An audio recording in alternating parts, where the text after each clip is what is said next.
शुभ दिवस बच्चों। राधे कृष्णा हिंदी कक्षा में मैं आप सब बच्चों का हार्दिक स्वागत कर रही हूँ। बच्चों, आज मैं आपको सूरदास के पद की व्याख्या समझाने जा रही हूँ। तो आइए सबसे पहले सूरदास के प्रथम पद को लयबद्ध करने का प्रयास किया जाए। चरण कमल बंदो हरि राई, चरण कमल बंदो हरि राई, जाकी कृपा पंगु गिरि लंघे, जाकी कृपा पंगु गिरि लंघे, अंधे को सब कुछ दर्शाई, चरण कमल बंदो हरि राई। बहिरो सुने गूंग पुनि बोले, रंक चलय सिर छत्र धराई। बहिरो सुने गूंग पुनि बोले, रंक चलय सिर छत्र धराई, चरण कमल बंदो हरि राई। सूरदास स्वामी करुणामय, सूरदास स्वामी करुणामय, बार बार बंदो तिहि पाई, बार बार बंदो तिहि पाई, चरण कमल बंदो हरि राई, चरण कमल बंदो हरि राई। तो अब मैं आपको इस पद की व्याख्या समझाने जा रही हूँ। सबसे पहले आप लोग संदर्भ पे ध्यान दीजिए। संदर्भ आप इस प्रकार से लिखेंगे। प्रस्तुत काव्य पंक्तियाँ हमारी पाठ्य पुस्तक हिंदी काव्य के सूरदास के पद नामक पाठ से ली गई हैं। सूरदास के पद भक्तिकाल के प्रतिनिधि कवि, भक्तिकाल के कृष्णाश्रयी शाखा के प्रतिनिधि कवि सूरदास जी द्वारा लिखित सूर सागर से लिए गए हैं। तो ये तो होगा आपका संदर्भ। आगे आप प्रसंग लिखेंगे। प्रसंग इस प्रकार होगा। प्रस्तुत पद में सूरदास जी ने कृष्ण के अद्भुत कमल रूपी चरणों की बार बार वंदना की है। तो अब बिना विलंब किए व्याख्या पे ध्यान दीजिए। चरण कमल बंदो हरि राई। सूरदास जी कहते हैं,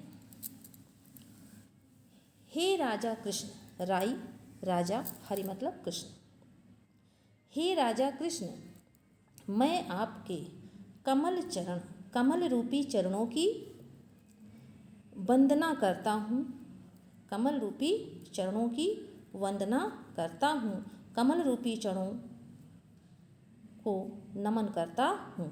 जाकी कृपा पंगु गिरि लंघे। लेकिन ये चरण कैसे हैं? बहुत ही अद्भुत हैं। तो हे कृष्ण, मैं आपके, हे राजा कृष्ण, मैं आपके ऐसे कमल रूपी चरणों की वंदना करता हूँ, जाकी कृपा, जिन चरणों की कृपा से पंगु, एक लंगड़ा व्यक्ति भी, गिरि, पर्वत को, लंघे मतलब लांघ सकता है, पार कर सकता है, अंधे को सब कुछ दर्शाई, और एक अंधा व्यक्ति भी जिसे कुछ नहीं दिखाई पड़ता, वह सब कुछ आपकी कृपा से, आपके चरणों की कृपा से देख सकता है। बहिरो सुने गूंग पुनि बोले। आपके चरणों की कृपा से एक बहरा व्यक्ति भी सब कुछ सुनने लगता है, और ना बोल पाने वाला अर्थात गूंगा व्यक्ति भी एक नहीं कई बार बोलने लगता है, मतलब बार बार बोलने लगता है। रंक चले सिर छत्र धराई। और एक निर्धन व्यक्ति, रंक निर्धन व्यक्ति भी सिर पे छत्र धारण करके, आप ऐसा भी कह सकते हैं कि सिर पे मुकुट धारण करके राजा के समान, छत्र धराई, सिर पे मुकुट धारण करके राजा के समान मुकुटधारी के रूप में चलने लगता है। सूरदास स्वामी करुणा में बार बार बंदों देह पाई। अंत में सूरदास जी कहते हैं, हे मेरे स्वामी, हे मेरे प्रभु, करुणामय, करुणा के सागर, परम दयामय प्रभु, मैं आपके ऐसे अद्भुत बंदों, मैं आपके पाई मतलब पैर, बार बार मतलब पुनः पुनः, और बंदों मतलब वंदना करता हूँ। तो हे स्वामी, हे करुणा के भंडार, हे करुणा के सागर, मेरे प्रभु, मैं बार बार आपके ऐसे अद्भुत चरणों की वंदना करता हूँ। तो ये तो हो गई आपकी व्याख्या। काव्यगत सौंदर्य, भाषा ब्रज होगी, भाषा आपकी ब्रज है। और कमल चरण में रूपक अलंकार है, क्योंकि कमल रूपी चरण हैं। यहाँ उपमेय और उपमान में अभेद आरोप है, दोनों में कोई भेद नहीं है। बाकी हरि, राई, रा और रा की आवृत्ति हुई है, कई स्थानों पे ऐसा हुआ है। तो जहाँ भी एक उमड़ कई बार आए वहाँ पे आप जानते हैं अनुप्रास अलंकार होगा। बाकी गुण यहाँ पे माधुर्य है, रस भक्ति है, क्योंकि कृष्ण के चरणों की वंदना सूरदास जी ने की है। तो चलिए अब आगे बढ़ते हैं अगले पद की तरफ। अगले पद में संदर्भ आपका वही होगा, लेकिन अगले पद में प्रसंग आपका बदल जाएगा। प्रस्तुत पद में सूरदास जी ने निराकार मार्ग की साधना को, या हम ये कहें निराकार ब्रह्म की आराधना को कठिन माना है, और साकार मार्ग की साधना को जन साधारण के लिए या सभी मनुष्यों के लिए सुलभ बताया है। तो अब व्याख्या पे ध्यान दिया जाए। अभिगत गति कछु कहत न आवे। सूरदास जी कहते हैं निराकार ब्रह्म की गति, गति मतलब दशा, अभिगत है, अव्यक्त है, अव्यक्त है मतलब इसके बारे में कुछ कहा नहीं जा सकता है। निराकार ब्रह्म की गति दशा अव्यक्त है, अनिवर्चनीय है, या हम ये कहें अस्पष्ट है। सरल भाषा में होगा अस्पष्ट है। कछु कहत न आवे, इसके बारे में कुछ कहते ही नहीं बनता है, इसके बारे में कुछ कहा नहीं जा सकता है। ज्यों गूंगे मीठे फल को, जिस प्रकार एक गूंगा व्यक्ति किसी भी मीठे फल को खाकर उसके रस को अंदर ही अंदर अनुभव करता है। कोई गूंगा व्यक्ति यदि किसी फल को खाता है तो उसका रस, उसकी मिठास उसे अंतर्गत उसके हृदय में अंदर ही अंदर बहुत अच्छी लगती है।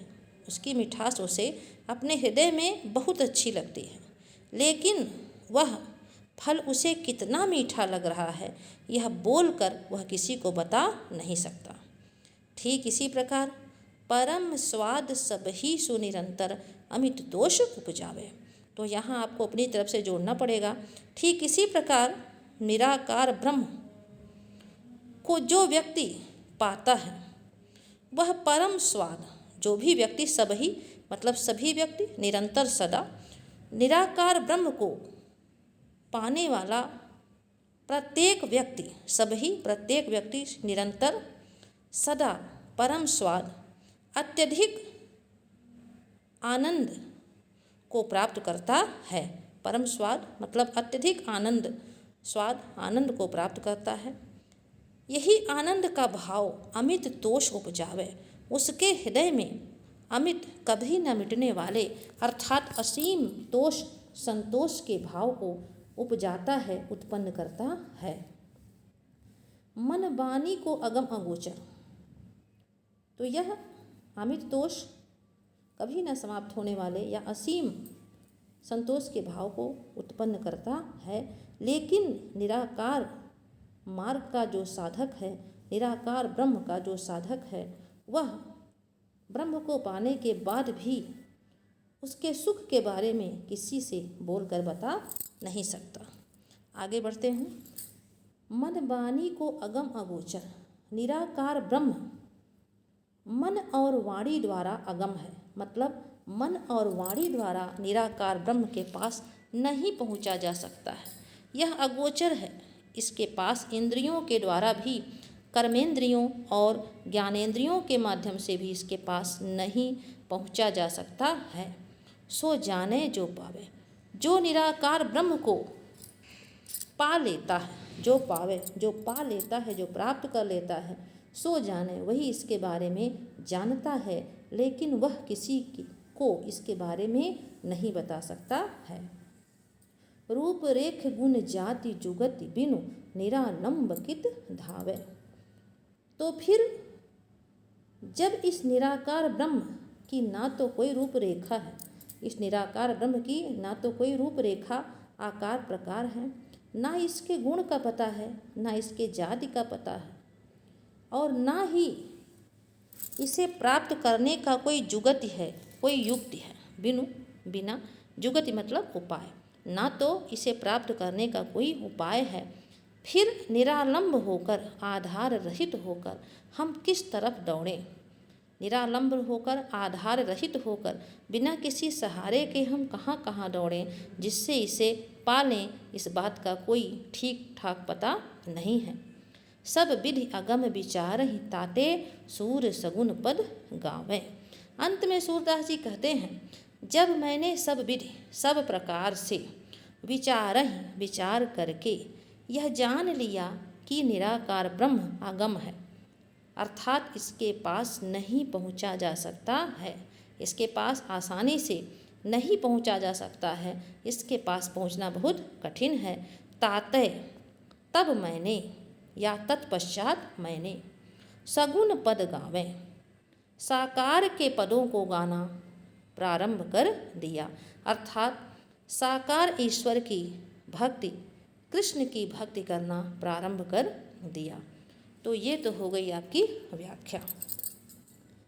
अगर देखा जाए तो काव्यगत सौंदर्य इसमें भी कुछ वैसे ही है, भाषा साहित्यिक ब्रज है, लेकिन इसमें रस शांत है। रस कौन सा है? शांत है। ज्यों गूंगे मीठे फल में दृष्टांत अलंकार है, क्योंकि यहाँ पे उदाहरण देके अपनी बात को कवि ने कहा है। स्वाद सब ही सुनिरंतर में अनुप्रास अलंकार है, क्योंकि स सावर्ण की आवृत्ति हुई है। तो ये हुआ आपका काव्यगत सौंदर्य। और गुण की दृष्टि से देखें तो गुण आपका प्रसाद होगा, क्योंकि रस आपका जो है वो शांत है। तो ये हो गई आपकी व्याख्या। अगले वीडियो में मैं सूरदास के अन्य पदों की व्याख्या को समझाने का कार्य करूँगी। आप सभी लोग स्वस्थ रहिए और अपने हिंदी अध्ययन कार्य को निरंतर जारी रखिए। आगे से आपको राधे कृष्णा हिंदी कक्षा के सभी वीडियो समयानुसार मिलते रहेंगे। थोड़ी व्यस्तता के कारण मैं आपको नियमितः वीडियो नहीं भेज पाती हूँ, इसके लिए क्षमा प्रार्थी हूँ। तो आप सब बच्चे स्वस्थ रहिए। अगले वीडियो में फिर मुलाकात होगी। जय राधे कृष्णा।